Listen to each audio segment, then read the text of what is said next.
अस्सलामुअलैकुम एवरीवन। उम्मीद करती हूँ आप सब खैरियत से होंगे। तो आज का दिन भी मेरा नाश्ता बनाने से ही स्टार्ट हुआ। यहाँ पर मैं अपने लिए और अपने हस्बैंड के लिए नाश्ता बना रही थी। नाश्ते में मैंने अपने लिए ब्रेड और अंडा बनाया था।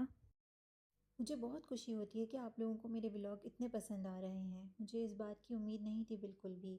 आप लोगों की सपोर्ट ही मुझे बहुत ज़्यादा मोटिवेट कर रही है। यहाँ पर मैं अपने हस्बैंड का ऑफ़िस बैग बना रही थी, जिसमें मैंने उनका फ्रूट बॉक्स रखा और क्रोसेंट रखा। फिर मेरे हस्बैंड अपने ऑफ़िस के लिए चले गए और हस्बैंड के जाने के बाद मैं भी अपने कामों में लग गई।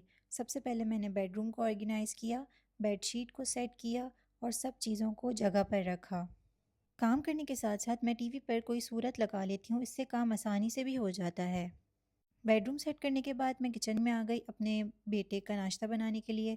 सुबह वो पैनकेक्स खाता है, बनाना पैनकेक्स। इसमें मैं एक अंडा लेती हूँ, एक बनाना लेती हूँ मैश करके और थोड़ा सा फ्लोर लेती हूँ। मैदा नहीं लेती क्योंकि मैदा बच्चों के लिए अच्छा नहीं होता। बनाना को अच्छी तरह से मैश कर लेना है कि इसमें बिल्कुल भी चंक्स बाकी नहीं रहें। उसके बाद इसको बैटर में डालना है और इसके अंदर थोड़ा सा दूध डाल के अच्छे से इसका बैटर बना लेना है और इसको अच्छे से ब्लेंड कर लेना है। यहाँ पर मैं इसको देसी घी में फ्राई करती हूँ। अपने बेटे के खानों में मैं देसी घी ज़्यादा यूज़ करती हूँ, नॉर्मल ऑयल या नॉर्मल घी मैं यूज़ नहीं करती। और मेरी कोशिश होती है कि सुबह उसको ब्रेकफास्ट में फ्रूट ज़्यादा से ज़्यादा दूँ। फिर यहाँ मैंने अपने लिए भी चिकन चीज़ पराठा और चाय बनाई थी। इसके बाद मैं किचन में आ गई। किचन में थोड़े बर्तन हो रहे थे, वो धोए और किचन समेटा। बर्तन धोने के साथ साथ मुझे एक बात याद आ गई कि मुझे 3 साल हो गए दुबई में रहते हुए, मगर इन 3 सालों में हम शेयरिंग में रहते थे और ये तीसरा साल है जो हमने अपना अपार्टमेंट लिया। ऑल्दो हम उस तरह की शेयरिंग में नहीं रहते थे, मैं अपनी जेठानी के साथ रहती थी, मगर बहुत ज़्यादा मुश्किल होती थी क्योंकि हम एक कमरे में रहते थे। हमारा कमरा बहुत ज़्यादा छोटा था और एक ही किचन था। एक ही किचन में एडजस्ट करना, खाना पकाना, फ्रिज को शेयर करना और सफाई वगैरह मेंटेन रखना बहुत ज़्यादा मुश्किल होता था और कामों को मैनेज करना भी मुश्किल होता था।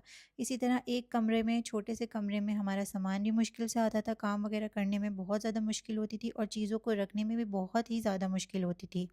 इसलिए मैं अल्लाह का जितना भी शुक्र अदा करूँ वो कम है, क्योंकि यहाँ पर मैं अपनी मर्ज़ी से चीज़ें रखती हूँ, अपनी मर्ज़ी से अपने किचन को सजाती हूँ, ऑर्गेनाइज़ करती हूँ और साफ़ सुथरा रखती हूँ।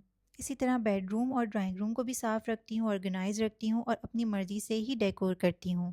तो इसी तरह मेरा किचन भी साफ़ हो गया था, बिल्कुल क्लीन हो गया था और इसको देखकर मुझे अलग ही सुकून मिल रहा था। दिन भर घर के छोटे छोटे काम चलते रहे और देखते ही देखते शाम हो गई।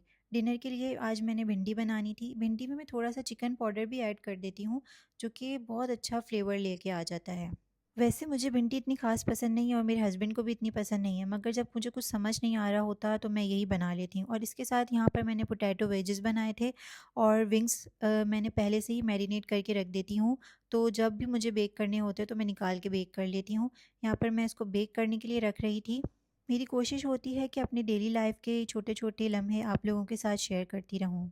अगर आपको मेरे व्लॉग पसंद आ रहे हैं तो मुझे सपोर्ट ज़रूर कीजिए, लाइक कीजिए, कमेंट कीजिए, शेयर कीजिए और मिलते हैं अगले व्लॉग में। अल्लाह हाफ़िज़।